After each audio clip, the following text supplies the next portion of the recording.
दोस्तों स्वागत है आपका बिहार न्यूज में। दोस्तों मैं हूं फिरदौस गनी और आप देख रहे हैं केटीवी लाइव। दोस्तों आज हो चुका है 28 अक्टूबर 2022। तो आज की बिहार की टॉप न्यूज लेकर आए हैं आपके लिए। तो चलिए दोस्तों स्टार्ट करते हैं आज की पूरे बिहार की टॉप न्यूज। दोस्तों आज बिहार न्यूज में सबसे पहले बात करेंगे कि 2 साल बाद इस साल छठ महापर्व धूमधाम से मनाया जा रहा है। पूरे बिहार में लोक आस्था का महापर्व छठ की तैयारी पूरी हो गई है। आज यानी कि 28 अक्टूबर से नहाए खाए के साथ छठ महापर्व की शुरुआत है, जहां कल 29 अक्टूबर को खरना मनाया जाएगा। परसों यानी कि 30 अक्टूबर को अस्ताचलगामी यानी कि डूबते हुए सूर्य को व्रती अधेरे देंगे। 31 अक्टूबर को उदीयमान यानी कि उगते हुए सूर्य को अधेरे दे करके छठ व्रत का समापन हो जाएगा। जब कोरोना की वजह से इस बार 2 साल बाद पूरे उल्लास से छठ मनाया जाएगा। छठ को लेकर के बाजार के साथ ही घाटों तक पर चहल पहल शुरू हो चुकी है, पर अब भी बिहार के कई जिलों में घाटों की सफाई अधूरी है। हालांकि सीमांचल, मिथिलांचल सहित पटना में ज़्यादातर छठ घाटों पर तैयारी पूरी हो गई है और यहाँ आज से छठ मनाया जाएगा। दोस्तों बात करेंगे कि बिहार के भागलपुर जिले से एक बड़ी खबर सामने आ रही है। यहाँ पर गंगा नदी की तेज धार में फंस करके एक नाव बीच नदी में पलट गई। घटना जिला के गोपालपुर थाना क्षेत्र के कलवलिया धार के पास की है। इस हादसे में एक ही परिवार के 6 लोग नदी में लापता हो गए। जहाँ घटना की सूचना मिलने के बाद इलाके में हड़कंप मच गया है।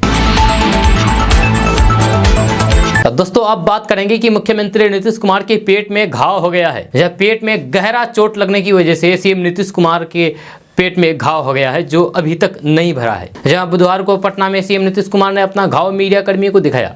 उन्होंने पैर की उंगलियों में लगी चोट भी दिखाई और कहा है कि हम काम में विश्वास करते हैं, जख्म है लेकिन काम ज्यादा जरूरी है। कल मुख्यमंत्री नीतीश कुमार सड़क मार्ग से छठ घाटों का निरीक्षण करने के लिए निकले थे। उन्होंने गंगा नदी पर बने कई छठ घाटों का निरीक्षण किया। सीएम नीतीश कुमार ने छठ की तैयारी को लेकर के अधिकारियों को कई दिशा निर्देश दिया। सीएम नीतीश कुमार ने कहा है कि किसी भी सूरत में छठ व्रतियों और फिर अन्य श्रद्धालुओं को कोई भी दिक्कत नहीं होनी चाहिए। मीडिया कर्मियों से बात करते हुए सीएम नीतीश कुमार ने कहा है कि पिछली बार छठ घाट के निरीक्षण के दौरान ही चोट लगी थी, उसी का घाव अभी बरकरार है। उन्होंने कुर्ता उठा करके पेट का और फिर पैर का घाव दिखाया है। उन्होंने कहा है कि जख्म तो लगते रहता है, काम सबसे ज्यादा जरूरी है। हम तो हमेशा काम को तरजीह देते हैं। दोस्तों बात करेंगे कि एआईएमआईएम प्रमुख असदुद्दीन ओवैसी ने कहा है कि हिजाब से हलाल और हमारी दाढ़ी तक ये सारी चीजें भारतीय जनता पार्टी के लिए खतरा है। कल पत्रकारों से बातचीत करने के दौरान वे आरोप लगाते हुए कहा है कि हमारा हिजाब खतरा है, हलाल गोश्त खतरा है, मुसलमान की दाढ़ी खतरा है, मुसलमान की टोपी खतरा है, मुसलमानों का खाना पीना ओढ़ना बिछाना उनके लिए खतरा है। बीजेपी तो मुस्लिम आइडेंटिटी यानी कि पहचान के खिलाफ है, वे हर चीज के खिलाफ है। दिल्ली में प्रधानमंत्री कहते हैं कि सबका साथ और सबका विश्वास, लेकिन ये सब जुबानी बातें हैं, जमीन पर कुछ और हो रहा है। यही नहीं, ब्रिटेन में भारतीय मूल के ऋषि सुनक के प्रधानमंत्री बनने के बाद असदुद्दीन ओवैसी ने भी भारत में मुस्लिम प्रधानमंत्री बनने की इच्छा जताई है। जब उन्होंने कहा है कि मैंने तो बोला है कि इंशाअल्लाह मेरी जिंदगी में या फिर मेरी जिंदगी के बाद हिजाब पहनने वाली बच्ची भारत की प्रधानमंत्री बने। दोस्तों बात करेंगे कि जाने माने राजनीतिक रणनीतिकार प्रशांत किशोर ने एक नया दावा किया है। प्रशांत किशोर ने कहा है कि जनसूरज यात्रा देश के 6 मुख्यमंत्रियों के सहयोग से चल रही है। जब वहीं उन्होंने कहा है कि भविष्य में क्राउड फंडिंग का सबसे बड़ा मंच तैयार होगा। दरअसल प्रशांत किशोर की यात्रा में हो रहे खर्च को लेकर के लगातार उनके विरोधी सवाल खड़े कर रहे हैं और उनसे सवाल पूछ रहे हैं कि उनकी यात्रा में जो इतने पैसे खर्च हो रहे हैं वो पैसा आ कहाँ से रहा है। अब ऐसे में खुद प्रशांत किशोर ने ही उनके इस अभियान में खर्च होने वाले पैसे को लेकर के बड़ा खुलासा किया है। उन्होंने कहा है कि उनकी यात्रा में वही मुख्यमंत्री उनकी मदद कर रहे हैं जिनकी कभी उन्होंने चुनाव में मदद की थी। प्रशांत किशोर ने पश्चिमी चंपारण में पत्रकारों से बातचीत करते हुए कहा है कि पैसा सरस्वती से आ रहा है। जब पिछले 10 सालों में उन्होंने जिन नेताओं और फिर दलों के लिए काम किया है उनसे 1 रुपये भी नहीं लिया था। जहाँ उनमें से 6 अभी मुख्यमंत्री हैं, वे लोग ही जन सुराज अभियान के लिए शुरुआती मदद कर रहे हैं। इसके साथ ही प्रशांत किशोर ने कहा है कि वे जल्द ही क्राउड फंडिंग का एक बड़ा प्लेटफॉर्म तैयार करेंगे। बिहार के लोग अपनी ओर से छोटा योगदान देकर भी इस पूरे प्रक्रिया में अपना योगदान दे पाएंगे। बिहार की जनसंख्या 13 करोड़ है। अगर 2 करोड़ लोग भी 100 रुपये देंगे तो फिर 200 करोड़ रुपये हो जाएगा और जनता के पैसे से ही जन सुराज का अभियान आगे चलेगा। दोस्तों बात करेंगे कि पटना भागलपुर समेत बिहार के किसानों को सोलर पंप के लिए सरकार के द्वारा 75% सब्सिडी दी जा रही है। जहां ताजा रिपोर्ट्स के मुताबिक किसानों पर डीजल का भार कम करने के लिए बिहार सरकार के द्वारा सौर क्रांति सोलर सिंचाई योजना चलाई जा रही है। इस योजना के तहत सोलर प्लांट इंस्टॉलेशन के लिए सरकार 75% तक सब्सिडी दे रही है।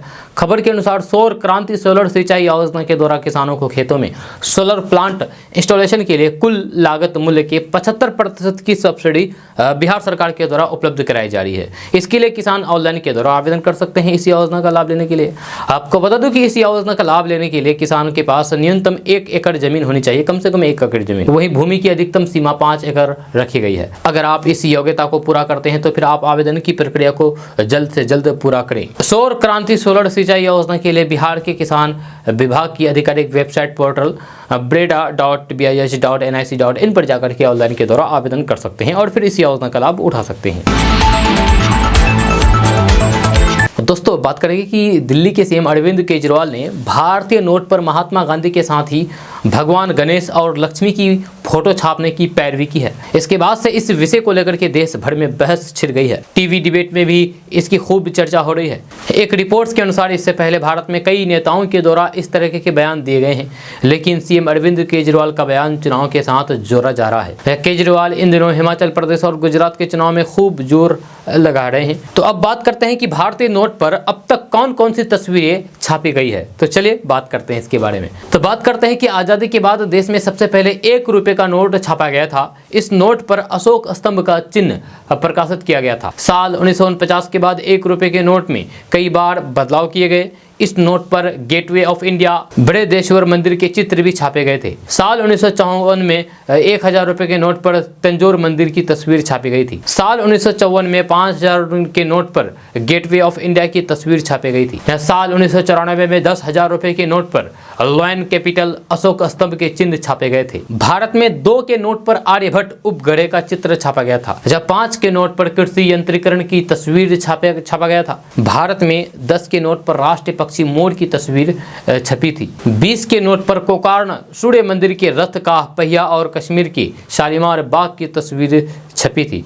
100 के नोट पर हरिकुंड बांध का चित्र भी छपा गया था। आपको बता दो कि आरबीआई ने भारतीय नोट पर पहली बार महात्मा गांधी की फोटो उनके जन्म शताब्दी वर्ष 1969 में छापी थी।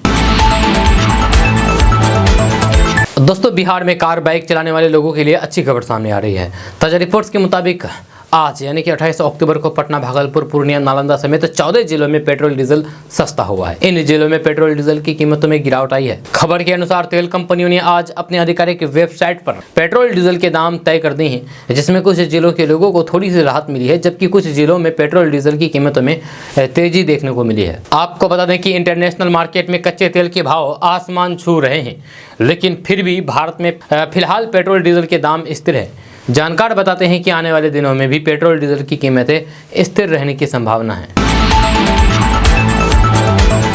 दोस्तों बात करेंगे कि प्रशांत किशोर ने 3500 किलोमीटर की जन स्वराज पद यात्रा के 200 किलोमीटर पूरे कर लिए हैं। इस मौके पर पत्रकारों से बात करते हुए प्रशांत किशोर ने बताया है कि वे पद यात्रा में रोज लगभग 15 से 20 किलोमीटर पैदल चलते हैं और जब 10 से 16 पंचायतों का भ्रमण हो जाता है तब एक जगह रुकते हैं, ताकि जिन पंचायतों से पद यात्रा गुजरी है वहाँ की स्थानीय जन समस्याओं पर लोगों से मिल करके उसे सुने और फिर समझ करके उसे संकलन करके पंचायत आधारित ब्लूप्रिंट बना सके। जन स्वराज पद यात्रा के दौरान सामने आई समस्याओं का जिक्र करते हुए प्रशांत किशोर ने कहा है कि जब पद यात्रा गांव से गुजर रही है तो उन्हें ज्यादातर महिलाएं, बच्चे और फिर बुजुर्ग ही गांव में मिलते हैं। ये साफ दिखता है कि पलायन ने विकराल रूप ले लिया है, जब गांव के 70% युवा रोजी रोटी के लिए बाहर जा चुके हैं। शिक्षा व्यवस्था का जिक्र करते हुए उन्होंने कहा है कि बिहार की शिक्षा व्यवस्था बिल्कुल ध्वस्त हो चुकी है। स्कूल की बिल्डिंग, शिक्षक और छात्र तीनों का समायोजन कहीं देखने को नहीं मिलता है। जहाँ बिल्डिंग है वहाँ शिक्षक और छात्र नहीं है, जहाँ छात्र है वहाँ शिक्षक और बिल्डिंग नहीं है। ग्रामीण सड़कों का हाल भी लालू राज जैसा ही है। जैसे ही आप स्टेट और नेशनल हाईवे छोड़ करके ग्रामीण सड़कों पर जाएंगे तो आपको पता लगेगा कि ग्रामीण सड़कों की स्थिति कितनी बदहाल है, बेहाल है। प्रशांत किशोर ने कहा है कि जल्द ही वे एक वीडियो भी जारी करेंगे जिसमें 200 किलोमीटर पद यात्रा के दौरान मिली खराब सड़कों का हालात दिखाया जाएगा। बिजली बिल की समस्या का जिक्र करते हुए उन्होंने कहा है कि बिजली तो पहुंच गई है मगर लोग बिल से परेशान हैं। खुले में शौच की समस्या को गंभीर बताते हुए उन्होंने कहा कि ओडीएफ केवल कागजों पर है, जमीन पर स्थिति ठीक उसके उलट है।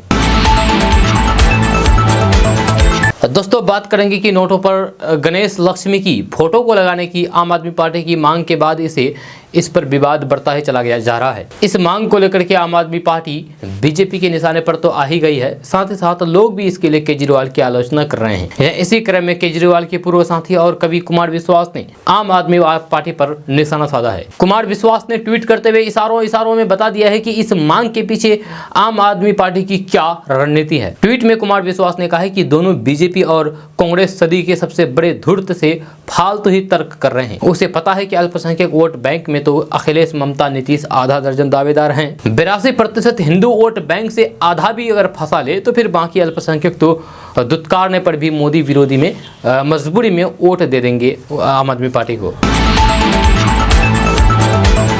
दोस्तों भागलपुर से एक बड़ी ही दिल दहला देने वाली खबर सामने आई है। बहन द्वारा लव मैरिज करने से नाराज भाई ने बहन की गोली मार करके हत्या कर दी। सोमवार रात हुई इस घटना की सनसनीखेज वजह सामने आई है। हत्या की दिल दहला देने वाली घटना चंद्रमा इलाके के प्रभावशाली अभय सिंह के परिवार में हुई है, जहां उनके भतीजे साहिल कुमार सिंह उर्फ ढालू ने अपनी सगी बहन शिवानी को गोली मार करके मौत के घाट उतार दिया। शिवानी ने झारखंड के दुमका निवासी एक युवक से प्रेम विवाह किया था, जिससे पूरा परिवार नाराज था। भाई साहिल लगातार बहन को सिंदूर लगाने से मना करता था, लेकिन शिवानी ने भाई की बात मानने से साफ इनकार कर दिया था। जानकारी के मुताबिक शाहकुंड के सजोड़ थाना क्षेत्र के चंद्रमा गांव में दिल दहला देने वाली ये घटना दीपावली की रात हुई है। दोस्तों बात करेंगे कि बिहार के रोहतास के करगहर थाना क्षेत्र के बरकी खराड़ी गांव में बीते 48 घंटे में 4 युवकों की रहस्यमयी बीमारी से मौत हो गई। जब मृतकों में 2 सहोदर भाई भी शामिल है। वहीं पहाड़ी गांव में भी एक युवक की मौत हुई है। परिवार वाले इस मौत को रहस्यमयी बीमारी बता रहे हैं। यह सभी लोगों की पहले आंख से कम दिखाई देने लगा, फिर उनकी मौत कुछ ही घंटे बाद हो गई। जब कुछ ग्रामीण दबी जुबान जहरीली शराब पीने से मौत की चर्चा कर रहे हैं। मिली जानकारी के अनुसार खराड़ी ग्राम निवासी अर्जुन पासवान के 2 पुत्र 28 वर्षीय बुद्धू पासवान एवं 24 वर्षीय चंदन पासवान की तबीयत अचानक खराब हुई। बुद्धू की मौत मंगलवार की रात और तथा चंदन की मौत बुधवार की सुबह हुई। उसी गांव के राजकिशोर सिंह की 40 वर्षीय पुत्र धनंजय सिंह की भी मौत बुधवार की सुबह एवं सुदर्शन यादव के 32 वर्षीय पुत्र संजय यादव की मौत मंगलवार की रात हुई। वहीं उसके बाद और कई लोगों की लगातार मौत होती चली गई। मृतकों के परिवार वालों ने बताया है कि सभी दीपावली तक बिल्कुल स्वस्थ थे, सही थे। खुशी के साथ मिलकर के दीपावली बनाई जा रही थी। दीपावली की देर रात से सभी की तबीयत अचानक खराब होने लगी। आनंद फानंद में इलाज के लिए किसी निजी अस्पताल ले जाया गया, जहां 2 दिनों के अंदर सभी 5 लोगों की जान चली गई। परिवार वालों ने बताया है कि सभी का रक्तचाप अचानक कम हो गया। कमर के नीचे असहनीय दर्द होने लगा। कुछ देर बाद आंख की रोशनी चली गई। इसके बाद सभी की मौत हो गई।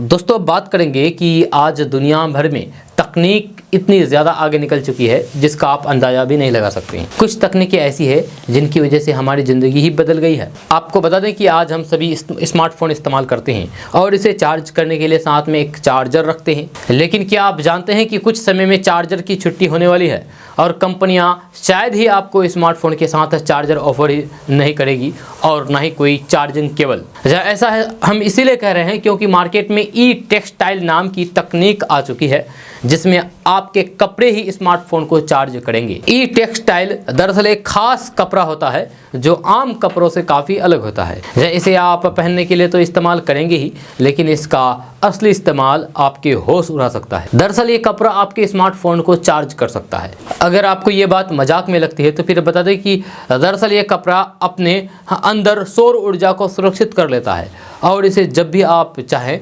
इस्तेमाल कर सकते हैं और अपने स्मार्टफोन को चार्ज भी कर सकते हैं आप अपने कपड़े से। जी हाँ, आपका कपड़ा जितना बड़ा होगा ये अपने अंदर उतनी ही ज़्यादा सोलर एनर्जी स्टोर करेगा और आप अपने स्मार्टफोन को ज़्यादा बार चार्ज कर पाएंगे। दोस्तों बात करेंगे कि बिहार में होने वाले मोकामा विधानसभा उपचुनाव को लेकर के बड़ी खबर सामने आ रही है। बताया जा रहा है कि चुनाव आयोग के सामने बीजेपी की ओर से शिकायत दर्ज कराई गई है। इसमें कहा गया है कि जेल में बंद होने के बाद भी आरजेडी के पूर्व विधायक और बाहुबली अनंत सिंह चुनाव में वोटर को प्रभावित कर रहे हैं। आरोप लगाने वाले विधान पार्षद अनिल शर्मा, बीजेपी प्रवक्ता शंभुनाथ सिंह सहित अन्य लोगों का नाम शामिल है। इसको लेकर के बीजेपी नेताओं की ओर से आयोग को एक पत्र लिखा गया है।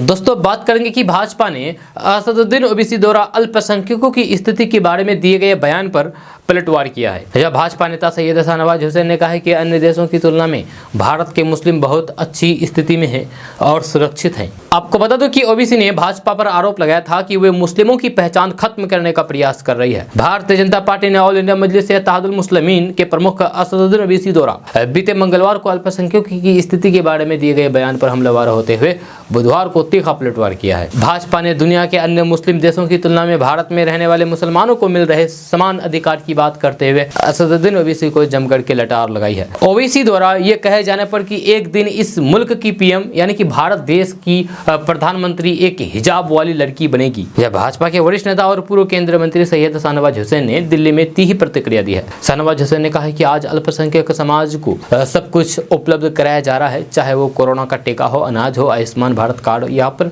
पक्के मकान हो, उन्हें सब दिया जा रहा है। मुस्लिमों के लिए भारत से अच्छा देश और कोई नहीं है। AIMIM चीफ असदुद्दीन ओवैसी ने मंगलवार को प्रधानमंत्री नरेंद्र मोदी पर आक्रामक हमला करते हुए कहा था कि उनके द्वारा किए गए सबका साथ, सबका विकास, सबका विश्वास की वादा महज कोरी बात है। सच्चाई तो यह है कि भाजपा और RSS के शासन में भारत के संघीय एकता को बहुत बड़ा खतरा है।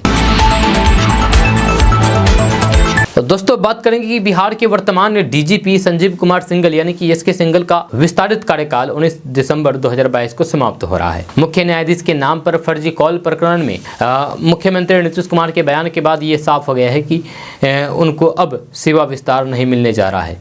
उनका कार्यकाल मात्र 2 महीने ही बचे होने की वजह से नए डीजीपी की तलाश शुरू हो गई है। डीजीपी एसके सिंघल के रिटायरमेंट के बाद बिहार में डीजी रैंक के 11 अफसर बचेंगे, जिनके बीच में ये नए डीजीपी का चुनाव होगा। बिहार कैडर के डीजी रैंक के 11 अफसरों में फिलहाल 6 केंद्रीय प्रतिनियुक्त पर हैं, जबकि 5 बिहार में ही विभिन्न विभाग संभाल रहे हैं। दोस्तों पुलिस वालों पर अक्सर ये आरोप लगते हैं कि उनका सांठ-गांठ शराब और बालू माफियाओं से है, जिसके कारण बिहार में उनका धंधा धड़ल्ले से जारी है। नवादा जिले के एक जमादार पर भी एक ऐसा ही मामला सामने आया है। आरोप है कि जमादार पुलिस की हर कार्रवाई से पहले सूचनाएं लीक कर देता था, जब बदले में एक निश्चित रकम हर माह वसूलता था। हालांकि जमादार की ये चालाकी तब सामने आ गई जब उसका एक वीडियो वायरल हुआ, जिसके बाद अपने विभाग की किरकिरी होता देखकर के एसपी ने न सिर्फ निलंबित कर दिया बल्कि उसे गिरफ्तार भी कर लिया है। पूरा मामला बिहार के नवादा जिले के वारिसलीगंज थाने से जुड़ा हुआ है, जहाँ के जमादार मुन्नीलाल पासवान के खिलाफ ये कार्रवाई की गई है।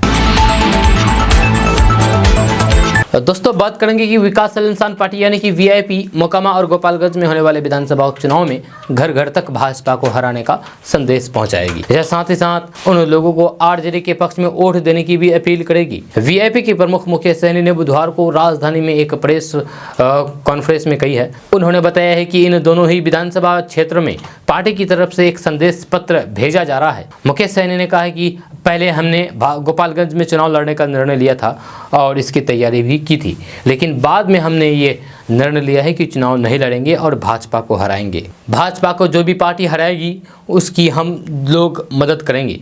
हमारा उद्देश्य बीजेपी को हराना है। हमारे वोटर सपोर्टर को एक मैसेज जाना चाहिए, उसके लिए संदेश घर घर भेजने तक का कारण कर रहे हैं। इसके लिए पार्टी के पदाधिकारी तैयारी कर रहे हैं। भाजपा पर हमला करते हुए मुकेश सहनी ने कहा कि जिस तरीके से उन्होंने मेरे साथ सलूक किया है तो फिर वे हमसे कोई उम्मीद ना रखें। बोचा विधानसभा चुनाव में भी हम लोगों ने अपने दम पर लड़ाई लड़ी थी और 30,000 मत प्राप्त किए थे। दोस्तों बात करेंगे कि बिहार के मुख्यमंत्री नीतीश कुमार की अचानक पाला बदलने के बाद से केंद्रीय गृह मंत्री अमित शाह ने बिहार पर ध्यान केंद्रित कर लिया है। वे हर हाल में नीतीश कुमार को सबक सिखा देना चाहते हैं। यही कारण है कि सीमांचल और सारण के बाद अब केंद्रीय गृह मंत्री अमित शाह मुख्यमंत्री नीतीश कुमार के घर नालंदा से गरजेंगे। नवंबर के पहले सप्ताह में उनके बिहार आने का कार्यक्रम है। बताया जाता है कि अमित शाह नवंबर के पहले सप्ताह में नालंदा में आयोजित भाजपा के एक कार्यक्रम में शामिल होंगे। वे भाजपा के बूथ अध्यक्षों और कार्यकर्ताओं की बैठकों को संबोधित करेंगे। अमित शाह के नालंदा आने को लेकर के प्रदेश स्तर पर तैयारियां की जा रही है। दरअसल भाजपा लगातार अपने लक्ष्य की ओर आगे बढ़ रही है। भाजपा 2024 के लोकसभा चुनाव में 36 से अधिक सीटें जीतेगी। भाजपा के प्रदेश अध्यक्ष डॉक्टर संजय जायसवाल ने कहा है कि पार्टी द्वारा तय कार्यक्रम के तहत पूर्णिया, भोजपुर और सारण के बाद नालंदा में केंद्रीय गृह मंत्री अमित शाह के बूथ अध्यक्षों को संबोधित करेंगे और 36 सीट जीतने का प्लान तैयार करेंगे। नालंदा में अमित शाह के कार्यक्रम का बिहार के राजनीतिक पर खास असर दिखने वाला है। नालंदा में न केवल नीतीश कुमार का सिक्का चलता है, बल्कि पूर्व केंद्रीय मंत्री आरसीपी सिंह भी नालंदा जिले से ही आते हैं। नीतीश कुमार से अलग होने के बाद आरसीपी सिंह लगातार नालंदा में घूम रहे हैं। ऐसे में अब माना जा रहा है कि अमित शाह नालंदा प्रवास के दौरान एक तीर से कई निशाने साधेंगे। एक तो आरसीपी सिंह की नालंदा में ताकत दिखेगी, दूसरा नीतीश कुमार के गढ़ से पूरे बिहार को मैसेज देंगे। ऐसे में अमित शाह के नालंदा में कार्यक्रम को लेकर के जदयू भी सतर्क हो गया है। दोस्तों, बात करेंगे कि जन अधिकार पार्टी के प्रमुख और पूर्व सांसद पप्पू यादव ने कहा है कि लड़कियों के साथ जो गलत घटनाएं हो रही है, जहां उसमें परिवार भी दोषी है। पप्पू यादव ने कहा है कि परिवार को भी जिम्मेदारी लेनी चाहिए, अपने बच्चों की देखभाल करनी चाहिए। पप्पू यादव ने कहा है कि अगर आपको ऐसा लगता है तो फिर आप अपनी बच्ची को सुरक्षित रखिए। घर में माँ रहती है, भाभी रहती है, पहले से आप निगरानी रखिए। ये गलतियाँ किसकी है? ये गलती तो हमारे परिवार की है, हम सब की है। पप्पू यादव ने आगे कहा है कि हम अपनी दुनिया में मगन रहते हैं, जब अपने परिवार की केयर नहीं करते हैं। पप्पू यादव ने कहा है कि जितने भी लड़कियों के साथ गलत काम होता है, उसमें से 90 से 95% गलत काम गरीब और दलित बच्ची के साथ ही होता है। दोस्तों, बात करेंगे कि मुख्यमंत्री नीतीश कुमार ने विधायक आवासन योजना के अंतर्गत विधायकों के लिए निर्मित आवासों का फीता काटकर एवं शिलापट का अनावरण करके उद्घाटन किया है। बुधवार को वीरचंद्र पटेल पथ में स्थित विधायक परिसर में विधायकों के लिए 65 नवनिर्मित आवास उपलब्ध कराया गया है। मुख्यमंत्री नीतीश कुमार ने नवनिर्मित भवनों का निरीक्षण भी किया है और उसमें उपलब्ध सभी सुविधाओं का अवलोकन किया है। मुख्यमंत्री नीतीश कुमार ने बुधवार को विधायकों के लिए जिन 65 नवनिर्मित बंगलों का उद्घाटन किया है, उनमें अत्याधुनिक सुविधाओं को पूरा ध्यान रखा गया है। प्रत्येक बंगला 3 मंजिला भवन है, जिसका निर्माण 3050 वर्ग फीट भूखंड पर किया गया है और कुल निर्मित क्षेत्रफल 3693 वर्ग फीट है। प्रत्येक बंगले के निर्माण पर 93,50,000 रुपए खर्च हुआ है। इस प्रकार 65 बंगलों का निर्माण के लिए 71 करोड़ 50 लाख रुपए खर्च हुआ है। प्रत्येक बंगले में 2 air conditioner, 4 double bed, 2 set sofa, dining table एवं कार्यालय उपस्कर उपलब्ध कराया गया है। दोस्तों, बात करेंगे कि डेंगू और वायरल संक्रमण से जूझ रहे बिहार और राजधानी पटना के लोगों के बीच कोरोना के ओमिक्रॉन के नए वेरिएंट के संक्रमण का खतरा बढ़ गया है। जब महापर्व छठ पर बाहर से काफी संख्या में लोग घर आ रहे हैं, इसलिए एहतियातन गुरुवार से ही पटना जंक्शन और फिर दानापुर स्टेशन पर यात्रियों की कोरोना जांच होगी। यह दक्षिण भारत से आने वाले लोगों पर विशेष नजर रखी जाएगी। पटना के सिविल सर्जन डॉक्टर के राय ने बताया है कि पटना जिले में प्रतिदिन 3000 लोगों की कोविड जाँच होती है। गुरुवार से स्टेशनों पर जांच टीम की तैनाती कर दी गई है। इस संबंध में बुधवार को ही आदेश निकाला गया था। दोस्तों, बात करेंगे कि बिहार के समस्तीपुर में पंचायत ने प्रेम करने पर एक जोड़े को तालिबानी सजा दी है। समस्तीपुर के विभूतिपुर में दूसरे धर्म की लड़की से प्यार करने पर पंचायत के लोगों ने पहले प्रेमी की पिटाई करने के बाद उससे माफीनामा लिया। इसके बाद उसे थूक चटवाने की सजा सुना दी। आपको बता दूं कि विभूतिपुर थाना क्षेत्र के एक गांव में 2 साल पहले अलग अलग धर्म के प्रेमी युगल के बीच मोबाइल के जरिए प्यार हो गया। दोनों के बीच नजदीकियां बढ़ने लगी और उन्होंने साथ जीने मरने की कस्में खा ली। इस बीच प्रेमी युगल ने अपना आशियाना बसाने के लिए घर से भागने का प्लान बना लिया। तय समय पर प्रेमिका ने युवक को फोन किया और फिर अपना घर छोड़ करके निकल गई। इसकी भनक प्रेमिका के घर वाले को लग गई। प्रेमी और प्रेमिका को गाँव के सीमावर्ती इलाके से परिजन और ग्रामीणों ने पकड़ लिया। इसके बाद लोगों ने प्रेमी की जमकर की पिटाई कर दी। जब प्रेमी प्रेमिका दोनों अलग अलग धर्म से हैं, इसीलिए गांव में 2 गुटों के बीच तनाव पैदा हो गया। जब गांव में तनाव फैलने के बाद कुछ बुद्धिजीवियों ने दोनों पक्षों के बीच पंचायत बुलाकर के मामले को शांत कराने की कोशिश की। बाद में पंचायत ने प्रेमी से माफीनामा लिखवाया। इसके साथ साथ थूक चाटने की सजा सुनाई। इसके बाद प्रेमी को जबरन जमीन पर थूक करके चाटने के लिए कहा गया। जब लड़के ने इस सजा को स्वीकार किया तब जाकर के मामला सुलझा। इसके बाद प्रेमी को चेतावनी देने के साथ ही उसके परिवार वालों के हवाले कर दिया। इस मामले पर विभूतिपुर के थानाध्यक्ष यशपाल ने कहा कि ऐसी कोई भी घटना उसके संज्ञान में नहीं है। अगर लिखित शिकायत मिलती है तो फिर वे कानूनी कार्रवाई करेंगे। दोस्तों बात करेंगे कि बिहार के गोपालगंज के रहने वाले पंकज त्रिपाठी बॉलीवुड के मशहूर एक्टर में से एक है। उन्होंने अपनी एक्टिंग के दम पर अपनी एक अलग पहचान बनाई है। अभिनेता ने कई हिट फिल्मों में काम किया है। हाल ही में अभिनेता की web series criminal justice release हुई थी, जिसे दर्शकों का खूब प्यार मिला। वहीं पंकज त्रिपाठी ने मिर्जापुर से बॉलीवुड में अपनी एक अलग पहचान बनाई है। इन दिनों पंकज त्रिपाठी फैमिली के साथ टाइम बिता रहे हैं। वहीं हाल ही में उन्होंने एक इंटरव्यू में अपने जीवन से जुड़े कुछ ऐसे किस्से के बारे में बताया है जिसे सुनकर के आप भी हैरान रह जाएंगे, इसलिए आपको इसके बारे में अभी बता रहे हैं। उन्होंने बताया है कि वह एक भावुक किस्म के व्यक्ति हैं। कभी भी किसी लड़की की विदाई को देखते हैं तो फिर वो रोने लग जाते हैं। यानी किसी लड़की की अगर शादी होती है तो उसमें विदाई होते वक्त पंकज त्रिपाठी और रोने लग जाते हैं। उन्होंने बताया है कि उनकी बड़ी बहन जो सिवान में रहती है वे उस दौरान 11 साल के थे, तब वे बहुत रोए थे। उसके बाद उन्होंने बताया है कि वे अपनी पत्नी की विदाई पर भी वे बहुत रोए थे।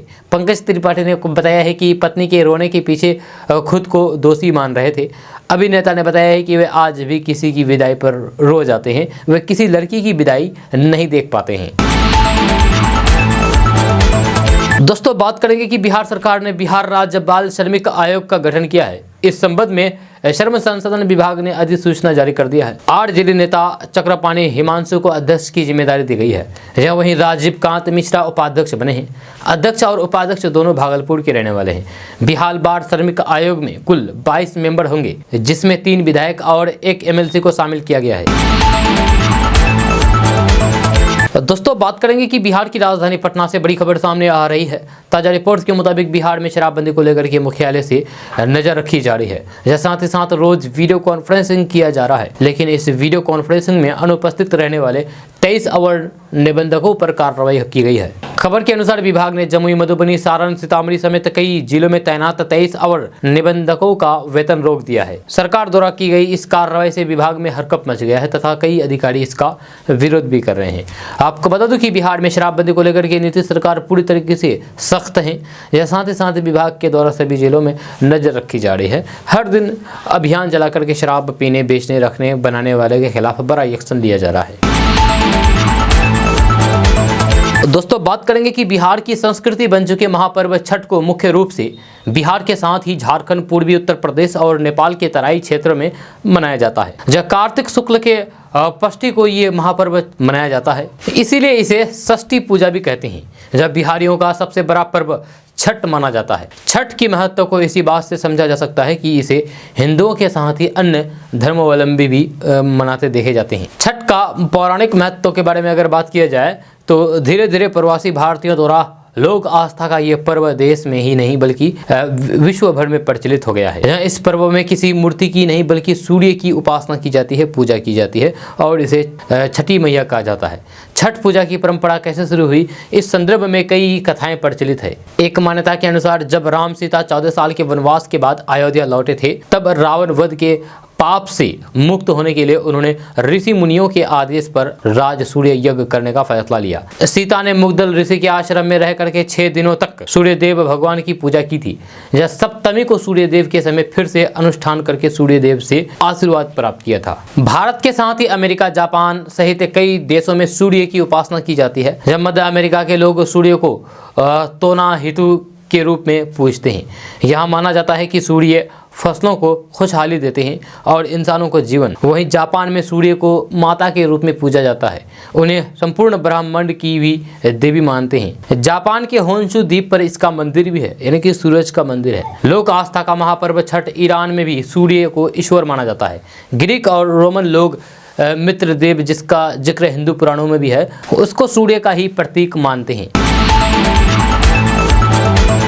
दोस्तों बात करेंगे कि पटना में डेंगू के कहर के बीच अब प्रदेश और राजधानी के लोगों के बीच कोरोना संक्रमण ओमिक्रॉन के नए वेरिएंट का खतरा मंडराने लगा है। लोक आस्था का महापर्व छठ पर अन्य प्रदेशों से बड़ी संख्या में लोग बाहर से घर आ रहे हैं। उनके साथ कहीं कोरोना का नया वेरिएंट नहीं आ जाए, इसके लिए एयरपोर्ट के बाद अब पटना जंक्शन में भी यात्रियों की कोरोना जांच की जाएगी। सिविल सर्जन डॉक्टर के राय ने इसके लिए 3 शिफ्ट में 24 घंटे टीम तैनात करने के निर्देश दिए हैं। इसके अलावा सभी अस्पतालों में कोरोना जांच की संख्या बढ़ाने को कहा गया है। चिकित्सा प्रभारियों को निर्देश दिया गया है कि अन्य राज्यों से लौटने वालों को बुखार, सर्दी, जुकाम या फिर गले में खराश हो तो फिर उनकी आवश्यक रूप से कोरोना जांच कराई जाए। दोस्तों बात करेंगे कि दीपावली के बाद तापमान में तेजी से गिरावट जारी है। यह सुबह में हल्का कुहासा, दोपहर में धूप और शाम में ठंड का असर दिखने लगा है। यदि हम लोग बुधवार की बात करें तो फिर अधिकतम तापमान में 0.2 डिग्री की वृद्धि हुई है। वहीं न्यूनतम तापमान में 2.1 डिग्री सेल्सियस की गिरावट दर्ज की गई है। मौसम विभाग के अनुसार आज भी मौसम के ट्रेंड में बहुत अधिक बदलाव की संभावना नहीं है, जब पछया के प्रभाव की वजह से तापमान में और गिरावट देखने को मिल सकता है। अधिकतम तापमान 32 डिग्री और न्यूनतम तापमान 18 डिग्री सेल्सियस के बीच रहने के अनुमान है। दोस्तों छठ पूजा को लेकर के बिहार आने वाले यात्रियों की संख्या काफी ज्यादा बढ़ गई है। यात्रियों की भीड़ को देखते हुए रेलवे द्वारा बिहार के लिए 124 स्पेशल ट्रेन चलाया जा रहा है। वहीं पटना जंक्शन पर भी यात्रियों की संख्या इतनी बढ़ गई है कि प्लेटफॉर्म से सड़क पर पहुंचने में यात्रियों को घंटे भर से ज्यादा का वक्त लग रहा है। बड़ी संख्या में यात्री दूसरे राज्यों से पटना पहुंच रहे हैं, इसके बाद दूसरे स्थान के लिए जा रहे हैं। दिल्ली से पटना जंक्शन आने वाली मगध एक्सप्रेस से आए मनोज कुमार ने बताया है कि उनका घर मुजफ्फरपुर है, मगर कई दिनों से कोशिश करने पर भी उन्हें दिल्ली से मुजफ्फरपुर के लिए कंफर्म तत्काल टिकट नहीं मिल पाया। ऐसे में मजबूरी में पटना आए, अब पूरे परिवार के साथ मुजफ्फरपुर के लिए बस लेंगे। दोस्तों बात करेंगे कि नोटों पर लक्ष्मी गणेश की फोटो लगाने की वकालत करने वाले अरविंद केजरीवाल ने बीजेपी को परेशान कर दिया है। यही वजह है कि उनके वक्तव्य के तुरंत बाद बीजेपी के तमाम नेता काउंटर अटैक के लिए सामने आ गए हैं। दरअसल लक्ष्मी गणेश का जिक्र करके केजरीवाल ने बीजेपी की पिच पर पैर रख दिया है। भगवा दल हिंदुत्व को अपने जागीर मानते हैं, जब उसे डर है कि दिल्ली के सीएम का नया पैंतरा कहीं उनके लिए मुसीबत ना बन जाए। यही वजह रही है कि तमाम नेता केजरीवाल पर टूट पड़े हैं। हालांकि बीजेपी के कुछ नेता दबी जुबान में कहते हैं कि केजरीवाल का ये मास्टर स्ट्रोक है। उनका कहना है कि इसकी सबसे बड़ी वजह यह है कि केजरीवाल के पास खोने को कुछ नहीं है, जबकि बीजेपी के हिंदुत्व पर अगर किसी दूसरे का कब्जा हो गया तो बहुत सारा वोट बैंक छिटक जाएगा। दूसरी बात यह है कि फिलहाल केजरीवाल घिर रहे थे, जहां अपने मंत्री राजेंद्र पाल गौतम के बयान पटाखों पर बैन, दिल्ली दंगों में पूर्व पार्षद ताहिर हुसैन की भूमिका को लेकर के वे सवालों के घेरे में आ गए थे। लेकिन इस मास्टर स्ट्रोक से उन्होंने सभी पर पूरी तरीके से विराम लगा दिया है। बीजेपी ने अपने तमाम नेताओं को केजरीवाल पर वार करने के लिए मैदान में उतार दिया है। संबित पात्रा का कहना था कि राजेंद्र पाल गौतम अभी भी आप में है, आम आदमी पार्टी में है। उनका इस्तीफा केवल दिखावे के लिए था।